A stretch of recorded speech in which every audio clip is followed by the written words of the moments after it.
আজকে আমরা কচুরমুখী রান্না করব। চিংড়ি মাছ দিয়ে পেস্টটা আমি ভাইজা নিচ্ছি। এখন আমি মশলা ছেড়ে দেব। আমি মশলা দিয়ে দিচ্ছি হলুদের গুঁড়া, মরিচের গুঁড়া, ধনিয়া গুঁড়া। চিংড়ি মাছ দিয়ে কচুরমুখীটা পাকানো গেলে কষানো হলে আমি চিংড়ি মাছটি ছেড়ে দেব। মশলা কষানো শেষ, এখন আমি চিংড়ি মাছটি ছেড়ে দেব। চিংড়ি মাছটি দিয়ে দিচ্ছি। চিংড়ি মাছটা কষানো হলে কচুরমুখীটা দিয়ে দেব। কষাইলে কচুরমুখী দিয়ে দিই। আমার চিংড়ি মাছ কষানো হয়ে গেছে। এখন আমি কচুরমুখীটি ছেড়ে দেব। কচুরমুখীটি দিয়ে দিচ্ছি।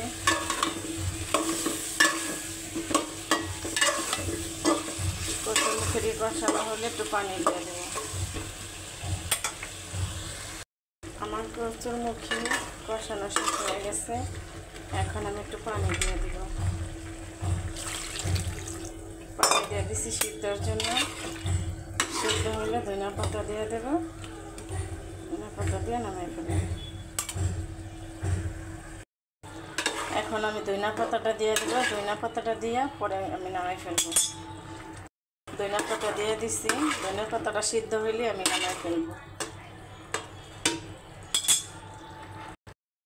আমার কচুরমুখী রান্না শেষ চিংড়ি মাছ দেওয়া। আপনারা কচুরমুখী চিংড়ি মাছ রান্না করে খাইবেন, দেখেন ভালো লাগবে। আমার রান্নার ভিডিও শেষ। রান্নাটা যদি ভালো লাগে থাকে লাইক কমেন্ট শেয়ার করুন, পাশে থাকবেন, কমেন্ট করে জানাবেন রান্নাটা কেমন হয়েছে।